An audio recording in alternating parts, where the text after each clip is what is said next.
So now we brought her all the way up from the back. We still have to play D&D. Yeah. Well, maybe they can. Spencer, can we have a Greek chorus in this somehow? Maybe, or is it hard to add in? Yeah. All right. Now I'll do the awkward thing. What was your name? Jackie. Okay, Jackie. When we finish playing D&D, can you come back up and could you and Deanna like just relax and have an Atlanta gimlet?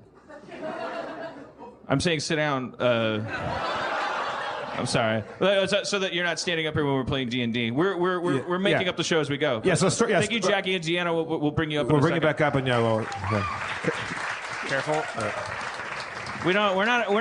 What we lack in coordination, we make up for in spirit. Yeah. Right. And courtesy. You're very polite about that. All right. So Spencer, if you would keep us up to date on where we are in our campaign. When we last met, our heroes had just finished destroying a grip of constructs in what they discovered to be a long-destroyed ruins of a town. Mulrain was out of sorts and excused himself. It was just then that Sharpie tripped over an old charred book. Within the covers of the book, Mulrain's dark past opened before them. Once a female and a mother of 5, the Arranger awoke to discover her children perish in a blaze. Her mind broken, she sought out a new identity. Happening upon a cursed belt of gender switching, the grief-stricken Mulrain took on a new, more masculine role and buried his past with his children. Needless to say, Sharpie and Quirk were a bit surprised, but being victims of xenophobia as well, decided to accept their strange friend's stranger past.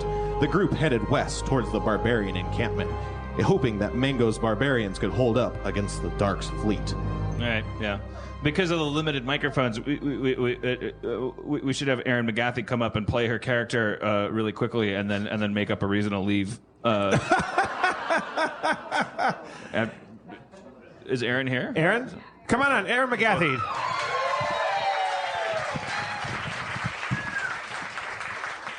Erin is selling merchandise. She made I don't know. She didn't knit them or anything.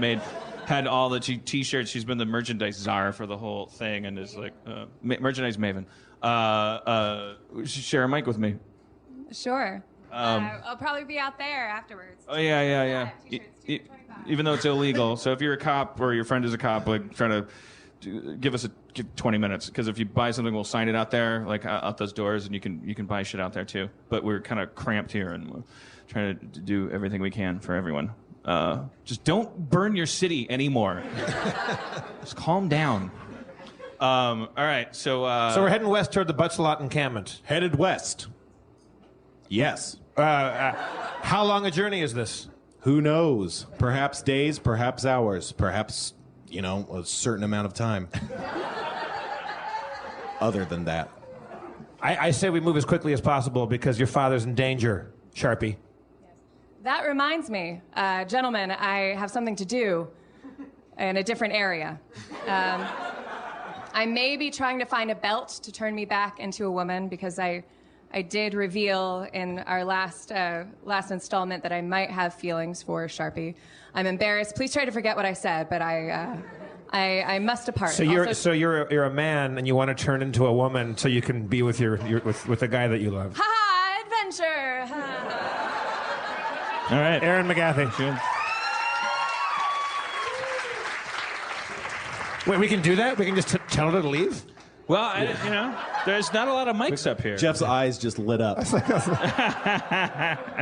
You make your way back through the hilly Butts expanse. You hurry in the hopes of making it to camp in time. As you get closer, you can hear the screams and shouts of pitched battle, the war cries of barbarians. Sorry. Reaching the crest of a foothill.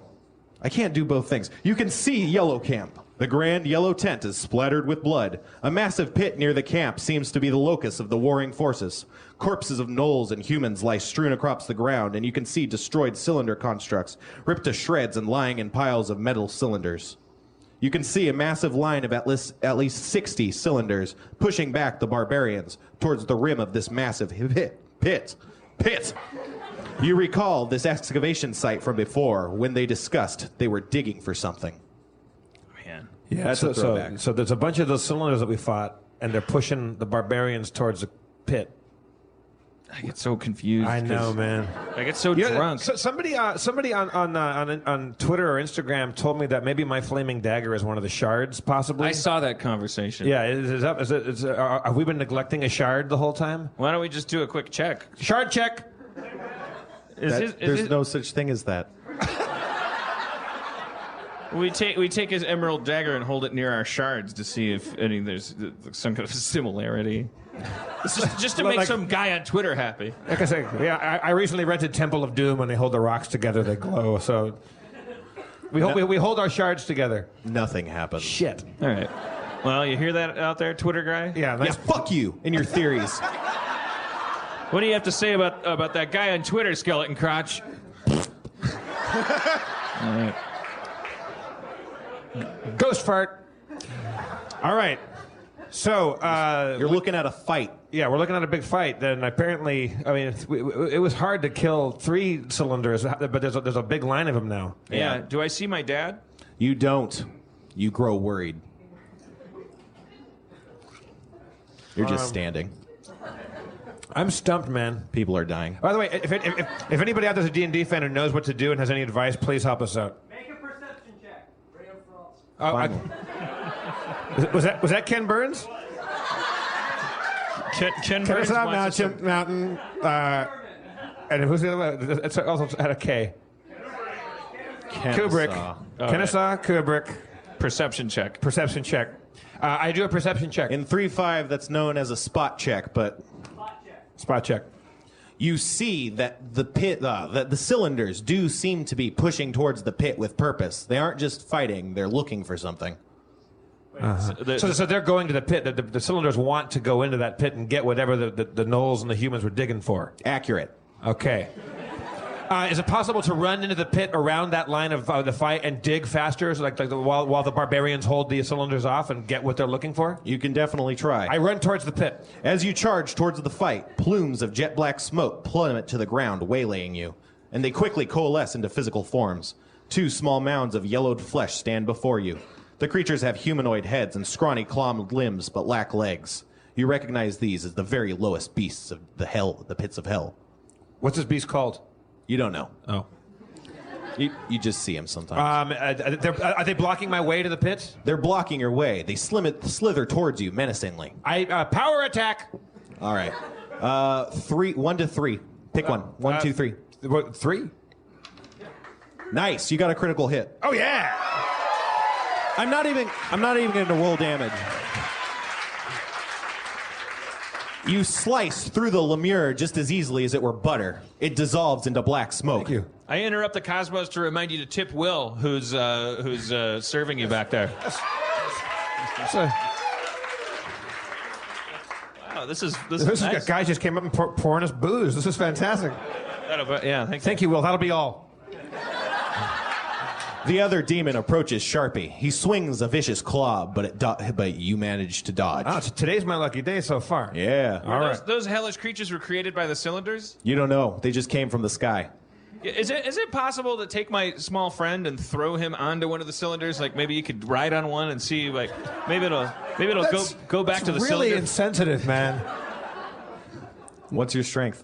It says 1,000,000 now. 9. Oh. But he's small.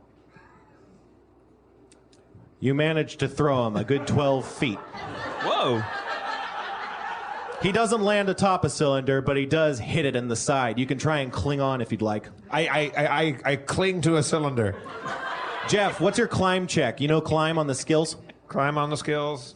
We talked about it? Climb on the skills. Hold up. Climb is I have a 9. Awesome. Oh, nice. You cling to the cylinder. Riding the cylinder, it goes to the pit.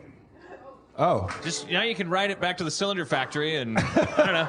From what I know of movies, it'll take you to Why am I riding one of these cylinders? Because you're just thrown onto one. We're still friends, right? You're not so sure anymore. You know that gnome tossing is considered highly not PC. I'm a little drunk. Okay. Sharpie, you can see the largest ship of the fleet floating directly above the pit. The cylindrical constructs float into the air and avoid the barbarians. They spin in a great torrent before descending into the pit. Jeff, you're with these cylinders. You're going into the pit. Terrific. As they lift out of the pit, you can see they seem to be floating something. It's a large, dark, humanoid shape. A golem, but larger than any golem you've ever seen. It looks like it can easily level a city such as Atlanta. The flying ship fires off a massive harpoon, striking the golem squarely in the chest. You hear the grinding of gears as the golem is slowly being reeled in by the ship. The cylindrical army starts to drift back towards the ship, with Jeff aboard. You can, like, try and jump off. Can I grab a cylinder? Yeah. You aren't as good as jumping as you are throwing midgets, but let's see. Nah, you can't. Sorry. I jump off while the getting's good. All right. I think you should You stay jump on. off a good 30 feet. Let's see if you can tumble. I don't want to be sucked on the ship with the golem. That's how you know, I mean, it's an adventure. Oh, yeah? Well, you can't, I'm going to leave you behind? Well, we'll be split up. It's a fun movie. It's like A plot and B plot. Should I stay aboard the thing or should Whatever I you want, man. stay? All right. I latch onto that cylinder. it's like Star Wars, man. Yeah. The cylindrical except if- army files into the great ship. See you later. I hope you knew what you were doing. You're all alone now, hotshot.